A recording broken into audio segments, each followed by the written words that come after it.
Welcome to Happy Homes and Gardens. I'm your host. My name is Daphne Royce. I am a real estate broker, architecture, and interior designer. The climate has changed dramatically around the world in the recent years. California has increased wildfire danger, extreme drought conditions, rising temperatures. Dr. Clements is professor and chair in the Department of Meteorology and Climate Science at San Jose State University. He is also the director of the National Science Foundation Wildfire Interdisciplinary Research Center. Welcome, Dr. Clements, who will share information regarding fire risk and fire preventions with us. Good morning, Dr. Clements. Good morning, Daphne. Thanks for having me. Tell us about you and what you do. Yeah, so I'm a professor of meteorology, and I study fire weather and fire behavior and fire danger. And I've been at San Jose State since 2007, where I also teach classes in meteorology, climate change, instrumentation, and wildfire science. So what is the relationship between wildfires and climate change?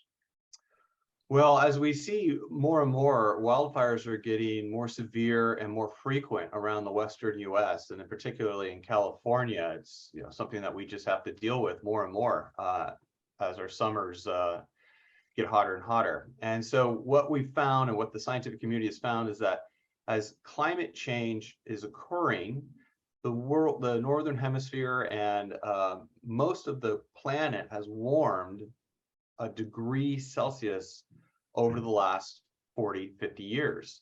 And so what that's done is changed weather patterns, and it's caused our summers to get warmer, which then leads to drying. And so if we dry out the atmosphere, you're drying out the vegetation. And so the vegetation becomes more easily burnable when it's drier. And so we're seeing a link between climate change and fire intensity and large fire growth and fire frequency. You just mentioned that Earth's temperature rise about 1 degree. It is such a small change. Why is it so significant? Well, 1 degree Celsius, it seems small, but on a global level, there are some areas that are increased more than that, and some areas that increase less than that. And what that does, that just puts a perturbation into the climate system. And so as we warm up, we have different areas that get warmer and less cold, and so that shifts some of the weather patterns. And that's what we're seeing. We're seeing heat waves in Europe. We're seeing record-breaking heat in London and England, and also in the southern hemisphere as well, in Australia. So we're seeing all these repercussions playing out. And this was predicted in climate models decades ago. Climate scientists and the climate science community has been warning that we're going to get warmer and warmer, hotter and hotter summers, and it's playing out before our very eyes. So what is a fire science, and what tool do you use to study wildfires? Yeah, so generally fire science can be broken into a couple of different fields. So there's like fire protection engineering, and that is a subdiscipline of engineering that studies like fire safety and building codes and how houses can be safe from electrical fires or also wildfires. So there's like the fire safety side of things. And then there is the like fire ecology and wildfire science, which includes meteorology, ecology, social science, and engineering, and looking at kind of the dynamics of fire spread and fire behavior. So when we think of fire science, some people might think of the engineering side of looking at how fire safety in buildings, and then there's the wildfire science or the wildland fire side that looks at like the ecology and how fires spread on the ground. I'm sorry, I don't understand ecology very well, but is that something to do with the ecosystem? Yeah, so much of the ecosystems that are fire prone, they're fire adapted. And so certain plants grow in certain areas because of the amount of fire that is on the landscape. And some landscapes require fire. Most of the Western US requires fire to be on the ground occasionally. But what we're seeing now, because of climate change and some forest policy as well, where we had reduced fire or increased fire suppression over the last 100 years. So we've had a buildup of fuels or buildup of vegetation in the forests. Climate change has caused those fuels to be drier. And so then we have more intense fires because we have a lot of stuff that's easier to burn. So fire ecology plays a big role in fire science. We try to understand what ecosystems need the frequency of fire in those systems and what plants have adapted to those types of ecosystems. And so we usually generally can consider that fire adapted communities or fire adapted ecosystems. For all the changes, would you have any suggestions about the landscaping near homes that we can maybe modify or change? Yeah, generally, if you're in a fire-prone area, there's a couple of different things. One's called defending or maintaining defensible space, because if your house is just covered with vegetation with lots of plants around it and overhanging trees, it's very difficult for firefighters to get to your property and defend that house. So what homeowners can do is they can actually clear the property. You know, you're going to keep your trees, but you're going to trim them up from the ground. You're going to remove vegetation from around the house. And so there's different zones around the property, and generally we call that defensible space. And so basically within 5 feet of the home, you want to maintain non-combustible material. So that's just basically around the house. Now, a lot of people like plants and flowers around the house, but if you can, you want to remove everything if you're in a very high fire danger zone, and use materials such as rock, stone, or gravel around that area, or pavers. You don't want tree branches extending into this space. The next zone would be from that zone, like 5 feet from your house property or perimeter to 30 feet. And that you also want to employ non-combustible landscaping. You want to remove vegetation.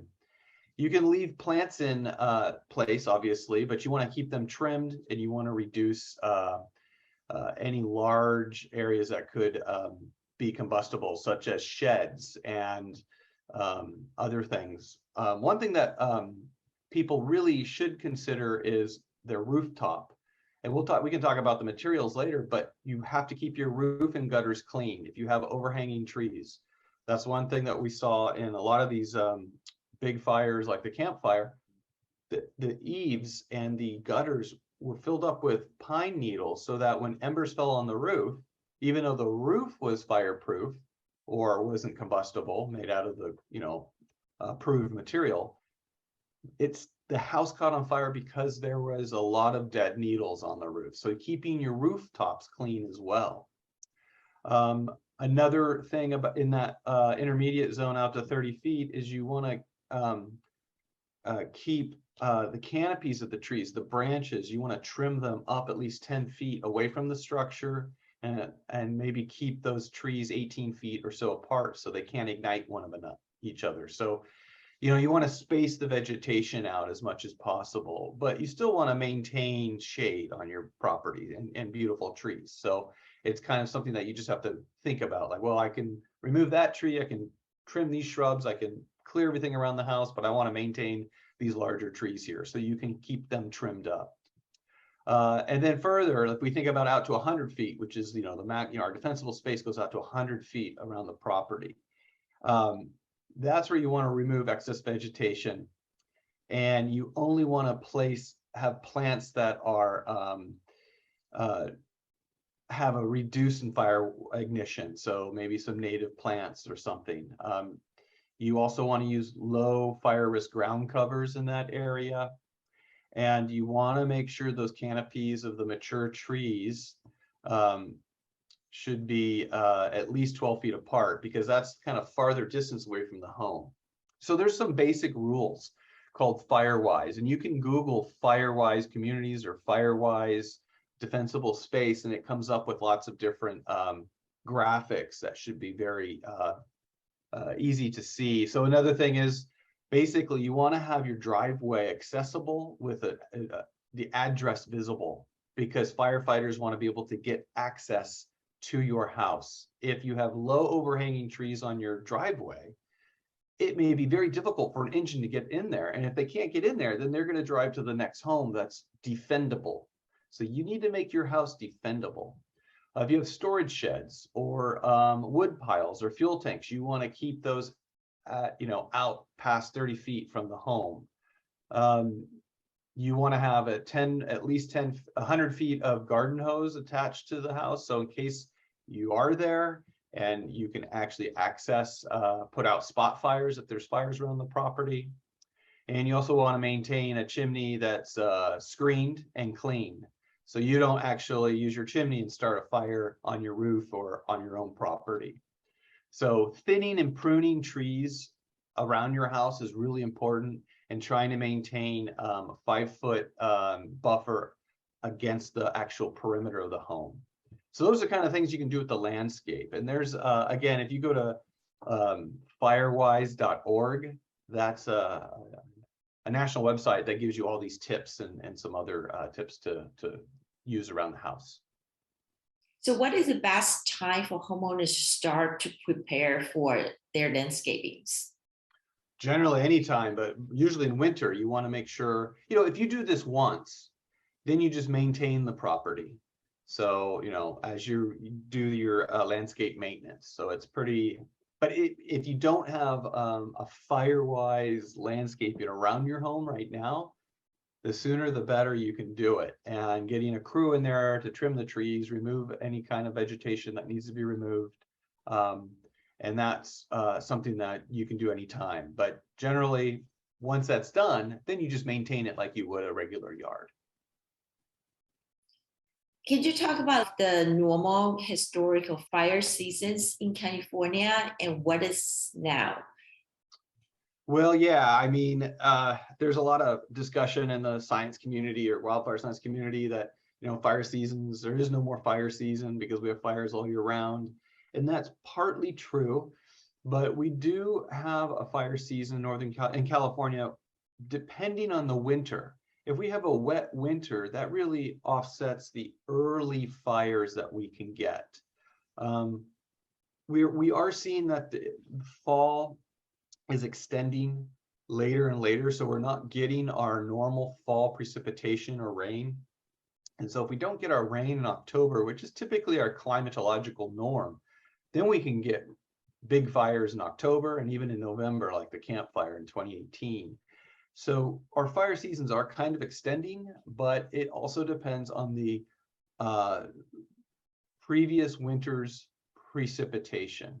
So if we have a wet winter, we might have a more normal fire season. If we have a dry winter, we can have it earlier and maybe even a later extended fire season. So fire season is a dynamic term these days because it just depends on the previous weather or what's going to happen in this fall. Like if we get a cool season, this fall here in California, if we get a early rain, that can really help us shut down our fire season. But if we don't, which is what's been happening the last few years, we could see an extended fire season through November again.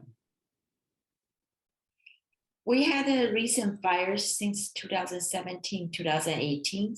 I know the community slowly try to rebuild areas. Do you have any suggestion on the building materials is more resist to fire? Yeah, well, there's some basic guidelines, and there are some rules that you can't, you have to have making sure your roof is fire rated is a very important step. So most asphalt shingles on the market are considered Class A fire rated. So they're highly fire resistant as are concrete and clay. So wooden shingles are no longer allowed. And so if you rebuild, you're going to have modern shingles. And if you make improvements to, and there are some other materials that are coming on the market, and you can research those.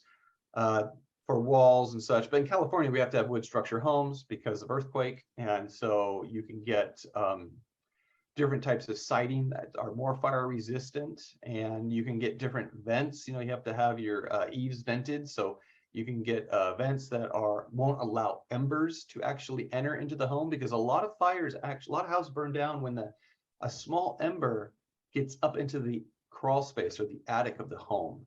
And so having vents that allow the airflow but not embers to travel through are a good choice, and those are available now. And I don't know the model numbers or the manufacturing numbers, but you can look those up. And when you do make improvements to your home, if it's an existing home, you should contact your insurance agent, because that could help lower your premium. As everything that you do, if you do the defensible space around your house, if you upgrade the vents on your eaves and such, then you can actually potentially lower your premium. I am a real estate professional and often see homeowners obtain homeowner policies.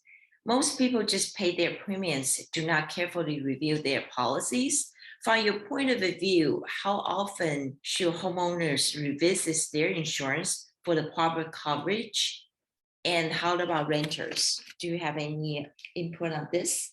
Yeah, well, I know I talk a lot with the insurance industry, and so basically, damage caused by fire and smoke. Some people forget about smoke. Even if your house is not damaged by the fire, you could have smoke impacts, and there's a lot of claims based just on smoke damage, because it can be so dense in these regions. Even though the fire is far away from your house and doesn't burn your house, you can get a lot of smoke damage in your house. And damage caused by both fire and smoke are covered under standard homeowners and renters insurance policies. A standard homeowners insurance policy covers wildfire-caused property damage to a home structure and its outbuildings, like the garage or sheds or such, as well as personal belongings in the house. A renter's insurance policy covers the renter's personal belongings. So in addition, a water damage caused by the firefighters extinguishing the fire is covered under both the homeowners and renters insurance policies. So definitely you should look into this and review your policy if you have to update it every year, but make sure that it's covers all these different things. Yeah, so standard homeowners and renters insurance policies also provide what's called additional living expenses. And so that allows you, if you have to be relocated during a mandatory evacuation, that you could get those costs covered. And so, yeah, I would check in with your insurance agent and make sure that all this is in your policy. Can you talk about evacuation and preparedness, and what should people be focused on? Yeah, well, when there is a fire evacuation, I've talked to a lot of people that have said, hey, we saw the fire and then we had to evacuate within a few minutes.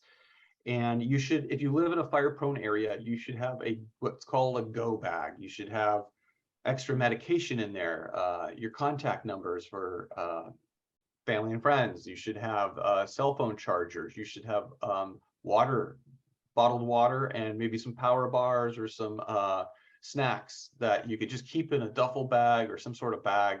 And your important documents that you may need, your passport, these kinds of things. So during fire season, if there's an evacuation, you're ready to go and you have everything in one location versus having to scramble through drawers and such to get those items.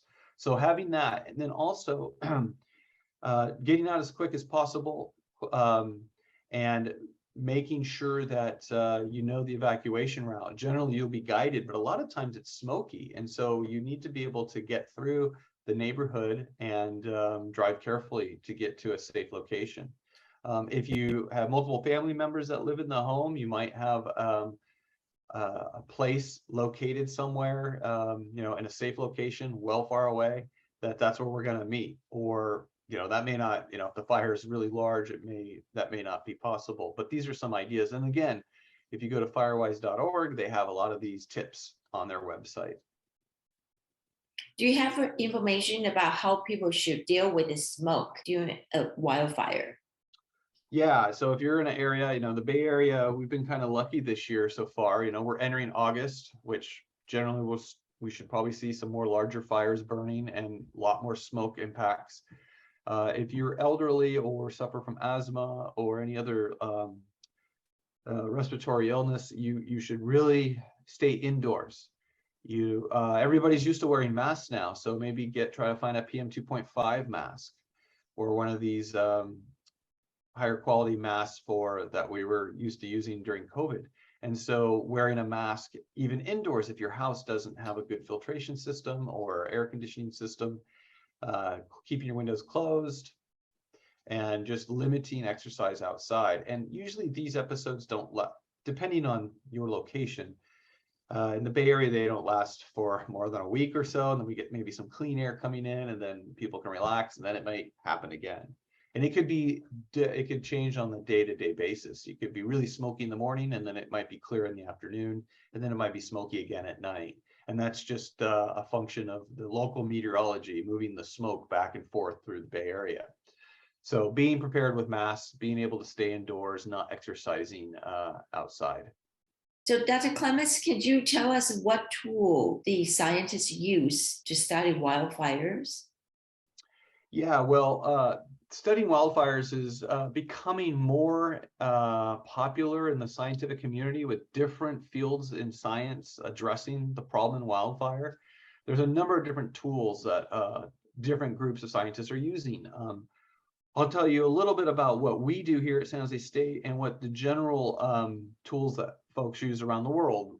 First thing is we want to understand the fire environment. So to do that, we use a lot of satellite technology. So there are sensors on satellites up in space that can sense the ground, they can sense the vegetation, they can also spot and detect the fire. So satellite fire detection is very, very important, and it's a big tool that scientists use to understand how fast it grew, how it changed the landscape, what the vegetation looks like before and what it looks like after for some of these large fires, in addition to tracking the wildfire. The resolution of satellites is pretty coarse. So in some satellites are what are called geostationary versus polar orbiting. So polar orbiting satellites, they go around the Earth. So they're taking like a movie as they go around a certain area. So they only get a snapshot at one time during the day or once or twice a day. Whereas a geostationary satellite is fixed in space and it's always looking at the Earth at the same spot. So we get a continuous image of it.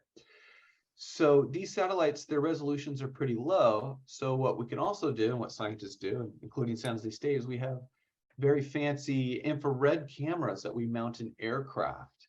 And in our application, we're trying to better understand fire behavior. So we're using a very high resolution, specialized imaging system that'll be mounted. It's mounted in the belly of an aircraft. Actually, this summer that we're studying, we have a field project, and I'll get into that in a little bit. But other agencies such as CAL FIRE and the Forest Service, they actually contract other companies to fly airplanes with cameras similar in technology to fly the perimeter of the fire, so they know exactly what the fire has done every 24 hours. The problem with that is you get one snapshot, very high resolution, a snapshot once a day. And so you say, okay, they usually fly it at night and they fly from a high altitude and they get to see this image. And so they map the perimeter, but we don't know what happens between that perimeter and the next day. So we need better technology. And that's one of the things that we're doing at San Jose State is we're using this camera system on an aircraft to get better information during the course of how a fire is spreading, so we understand the fire behavior. Other tools that we use are basically fire weather stations. So we use surface stations. These are weather stations that are placed all around the state, actually all around the world, but California has the most surface weather station than any other region in the world because of the utilities. The utilities have very high risk for fire. And so they want to know the environment and the weather conditions at the surface so they can help manage their infrastructure. And so we can use all these surface weather stations. One thing that's unique to San Jose State is we have a mobile Doppler radar. So that's a weather radar on a truck. And so we actually take that to wildfires and we can actually scan the fire from a safe distance. And the picture behind my image here, this is us at the Dixie Fire, and you can see, I'm gonna move the other way, you can see the radar scanning the fire as it's burning down the mountainside. This is from the Dixie Fire last year, and so we can place the radar in a safe location, and the radar allows us to look at the winds inside the plume, And with those types of data, we can understand how the fire behaved, how the atmosphere responded, and what drove the fire spread. And those data are actually useful for another tool, which is called high resolution numerical modeling. So it's basically weather prediction that incorporates a fire model and a weather model.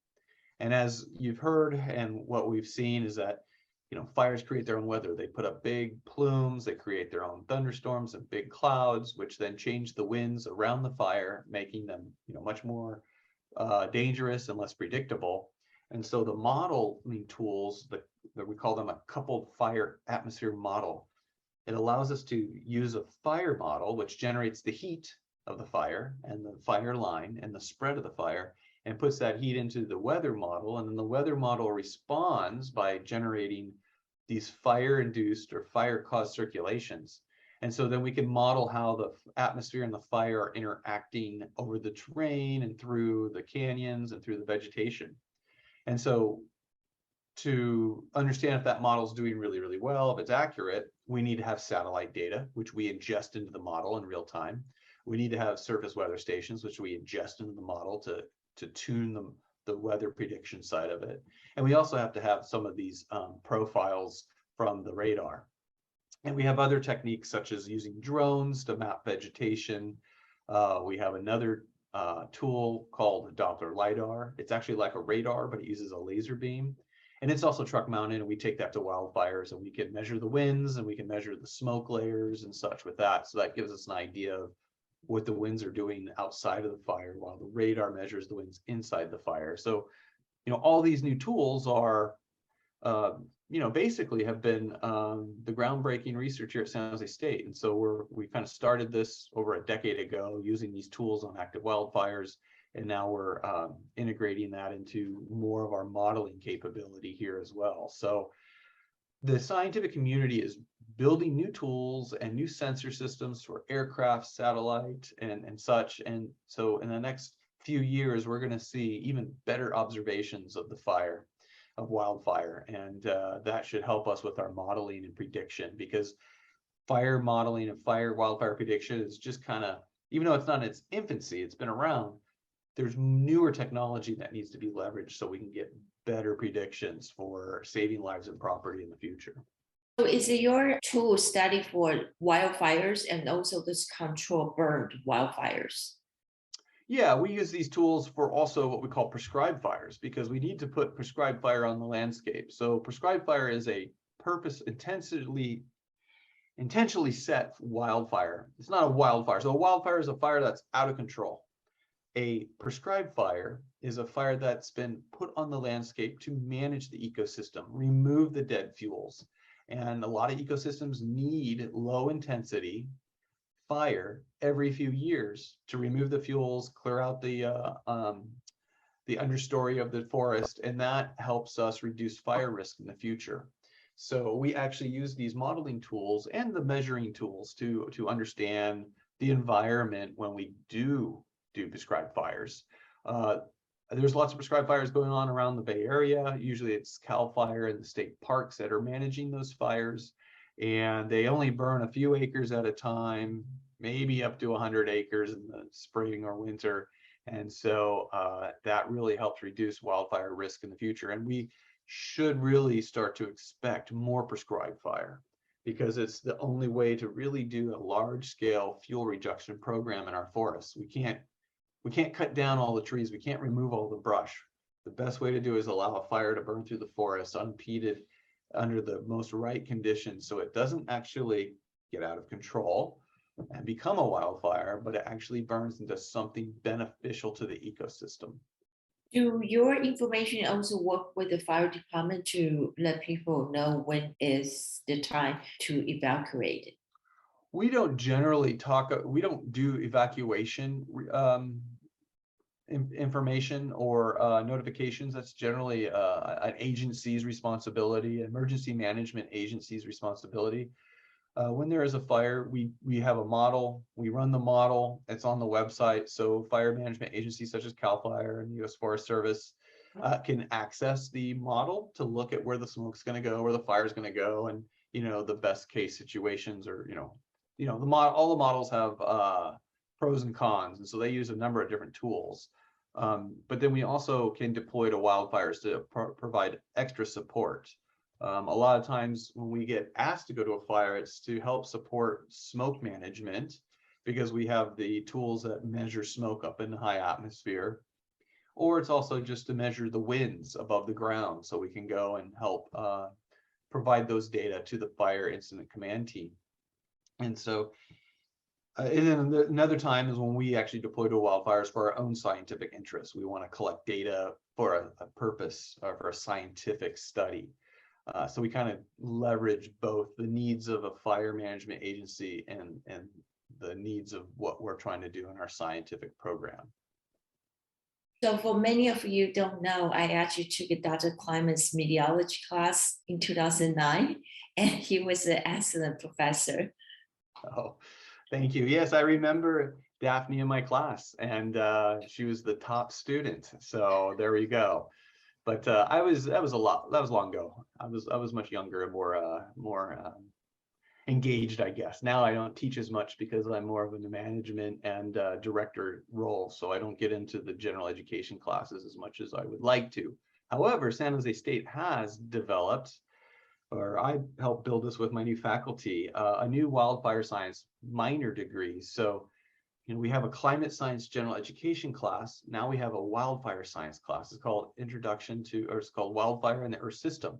And it allows students in different majors, art, business, engineering, to take a science course and learn about wildfire and learn about fire behavior, fire weather, climate change, and all the impacts. And so it's getting popular because students are very interested in wildfire. And so we're really excited to offer that to the community at San Jose State. I'm sure that those are going to be very useful knowledge going forward. Yes, definitely. And it turns out there's lots of jobs with this that are requiring this knowledge, particularly the insurance industry. They need people that are aware of wildfire risk and fire science. Utilities hire fire meteorologists to help predict wildfire risk. And a number of other companies are engaged in wildfire. Understanding risk and fire behavior, and particularly in Silicon Valley, it's a big thing because we are surrounded by the mountains and we have a lot of wildfire risk here. So hiring people with wildfire knowledge is, kind of way of the future. So we hope to fill those needs. Very unfortunate that California had to deal with the wildfire and also earthquakes. Yes, both major disasters, but people love California for its weather and for its geography, and the geography and ecosystems are shaped by fire.